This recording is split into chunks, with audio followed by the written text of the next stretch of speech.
नमस्कार दोस्तों, मैं राजकुमार मौर्य प्रखर इंडिया यूट्यूब मंच पे आपका स्वागत है। बहुत बड़ी खबर आ रही है बिहार की राजनीति से, लालू प्रसाद यादव को लेकर और नीतीश कुमार को लेकर। आप लोग पिछले कई दिनों से देख रहे हैं, नीतीश कुमार को लेकर खबरें चल रही हैं कि नीतीश कुमार बीजेपी का साथ छोड़ने वाले हैं। बीजेपी का साथ छोड़कर नीतीश कुमार इंडिया गठबंधन के साथ आने वाले हैं। लालू प्रसाद यादव की पार्टी के साथ 2025 का विधानसभा चुनाव लड़ सकते हैं। इसके लिए भारतीय जनता पार्टी के कुछ नेता जिम्मेदार बताए जा रहे हैं। इसके लिए यह भी बताया जा रहा है कि नीतीश कुमार कई महीनों से खामोश हैं, लेकिन आज की तस्वीर आई है, जो आज खबर आई है, इस खबर से कहीं ना कहीं इन अटकलों को हवा मिल चुकी है, चर्चाएं तेज हो चुकी हैं। राज्यपाल से जब मुलाकात होती है नीतीश कुमार की, आपने देखा नए साल पर भी मुलाकात, उसके पहले भी मुलाकात, और नया राज्यपाल जब से बिहार में आया हुआ है, नए राज्यपाल को लेकर के खबर यह है कि बीजेपी ने अपने खासम खास राज्यपाल को बिहार भेजा है। बिहार में कोई बड़ा उलटफेर हो सकता है। देख सकते हैं लालू प्रसाद यादव के यहां पहुंचे हैं बिहार के गवर्नर आरिफ मोहम्मद खान। अचानक राबड़ी देवी के घर क्यों पहुंचे? लालू यादव से भी की मुलाकात। आप देख सकते हैं लालू यादव से मिलने राबड़ी आवास पहुंच गए नए राज्यपाल। आमतौर पर होता है कि राज्यपाल के यहां लोग जाते हैं मिलने के लिए, लेकिन राज्यपाल लालू प्रसाद यादव के यहां खुद आ चुके हैं। 2025 के पहले दिन ही चर्चा तेज। देख सकते हैं लालू राबड़ी से मिलने राज्यपाल आरिफ मोहम्मद तेजस्वी यादव गए थे राजभवन। तेजस्वी यादव पहले गए, फिर लालू प्रसाद यादव से मिलने के लिए यहां पर आ रहे हैं। आप देख सकते हैं ये बहुत ही बड़ी खबर है। कहीं ना कहीं बिहार की राजनीति में बहुत बड़ा उलटफेर हो सकता है। इसको लेकर के आरजेडी भी एक्टिव है। लगातार आरजेडी की तरफ से ऑफर दिया जा रहा है नीतीश कुमार के लिए। आरजेडी के विधायक नीतीश कुमार की तारीफ कर रहे हैं, नीतीश कुमार को कह रहे हैं कि आपके लिए दरवाजे खुले हैं। हालांकि तेजस्वी यादव ने कहा था कि नीतीश कुमार के लिए दरवाजे बंद हो चुके हैं। तो कहीं ना कहीं राज्यपाल के द्वारा जो मुलाकात हो रही है लालू प्रसाद यादव से, नीतीश कुमार की जो मुलाकात हो रही है, हालांकि नए वर्ष के लिए मुलाकात हुई है, इसका बहुत बड़ा सियासी संकेत निकलकर सामने आ रहा है। तमाम टीवी चैनलों पर खबर चल रही है, तमाम देश के वरिष्ठ पत्रकार यह दावा कर रहे हैं कि 2025 का चुनाव नीतीश कुमार बीजेपी के साथ नहीं लड़ेंगे, हो सकता है इंडिया गठबंधन के साथ, यानी कि लालू प्रसाद यादव की पार्टी के साथ लड़े। इसके पीछे कारण बहुत सारे हैं। इसके पहले भी आप लोगों ने सुना होगा। कारण नंबर 1, नीतीश कुमार को खबर है कि नीतीश कुमार को बीजेपी शिंदे बना सकती है, शिंदे पार्ट 2 हो सकता है। नीतीश कुमार के नेतृत्व में तो चुनाव लड़ा जाए, लेकिन अगर बीजेपी को ज्यादा सीटें मिल जाएं, बीजेपी को 90-100 सीटें मिल जाएं, 90 सीटें मिल जाएं या 100 सीट मिल जाए, तो बीजेपी के वर्तमान में 80 विधायक हैं।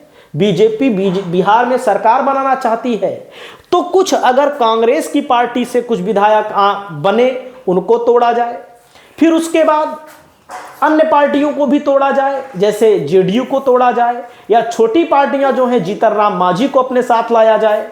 चिराग पासवान तो उनके साथ अभी हैं, उनके ऊपर भी ईडी के छापेमारी हो रही है कि पार्टी में बने रहें, भाग के जाने ना पाए। यानी कि भारतीय जनता पार्टी नीतीश कुमार को चारों तरफ से घेर चुकी है, और नीतीश कुमार की पार्टी के बड़े बड़े नेता बीजेपी के संपर्क में हैं। यहां तक कि कार्यकारी अध्यक्ष भी हैं, केंद्रीय मंत्री भी हैं, कई विधायक बताए जा रहे हैं। तो नीतीश कुमार को यह डर है कि बीजेपी हमारी पार्टी को समाप्त ना कर दे। और बहुत सारे लोगों का मानना है कि नीतीश कुमार की पार्टी को बीजेपी खत्म कर देगी। बीजेपी ने कई पार्टी तोड़ी है।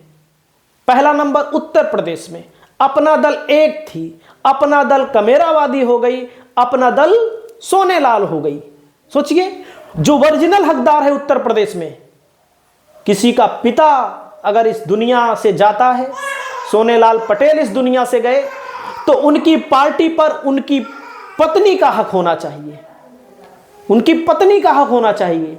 लेकिन भारतीय जनता पार्टी के साथ जब गठबंधन होता है तो पत्नी किसी भी सदन की सदस्य कभी नहीं बन पाई।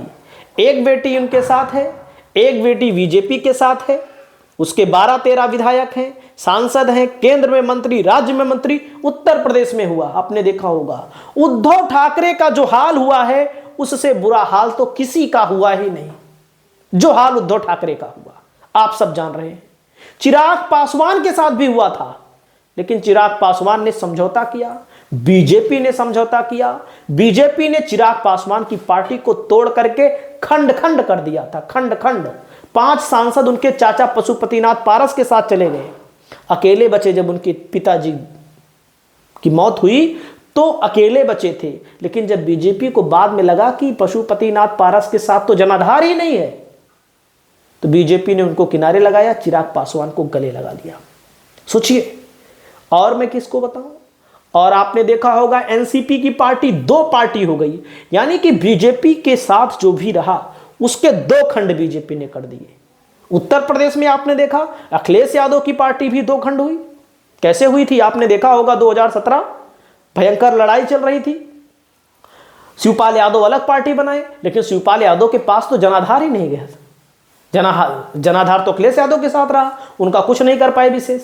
हालांकि बहुत नुकसान पहुंचाने की कोशिश की। राज्यसभा के चुनाव में 8-8 विधायक, 10-10 विधायक अपने पाले में खींच लिए। सोचिए, और किसकी बात करेंगे आप, और कोई बचा हो तो बताइए। नवीन पटनायक लगातार हर मुद्दों पर उनका साथ दे रहे थे। नवीन पटनायक, जगन मोहन रेड्डी हर मुद्दों पर साथ दे रहे थे बीजेपी का। तो बीजेपी ने बड़ी बड़ी पार्टियों को समाप्त किया। नीतीश कुमार की तो पार्टी 43 सीटों वाली पार्टी है, 12 सांसदों वाली पार्टी है। इनके तमाम सांसद ऐसे हैं जो बीजेपी के गोद में बैठे हैं। अगर बीजेपी चाहे, उसकी मजबूरी है भी, विधानसभा चुनाव 2025, उसके पहले अगर सियासी संकेत, सियासी समीकरण नीतीश कुमार सेट नहीं कर लेते हैं, तो नीतीश कुमार का निपटना, उनकी पार्टी का खंड खंड होना कोई नहीं रोक सकता। इसको लेकर के अंदर ही अंदर लालू प्रसाद यादव से बातें हो रही हैं, लेकिन लालू प्रसाद यादव की भी अपनी शर्तें हैं। नीतीश कुमार 2015 का चुनाव, मोदी लहर का चुनाव लालू प्रसाद यादव के साथ मिलकर लड़े थे, जीते, भाग गए बीजेपी के साथ।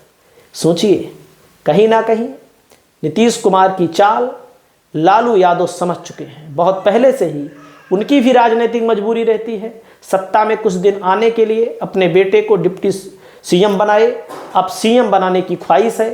तो आरजेडी भी कदम फूंक फूंक कर रख रही है। लालू प्रसाद यादव को लेकर, नीतीश कुमार को लेकर आपकी क्या राय है, आप अपनी राय बताइए। नमस्कार।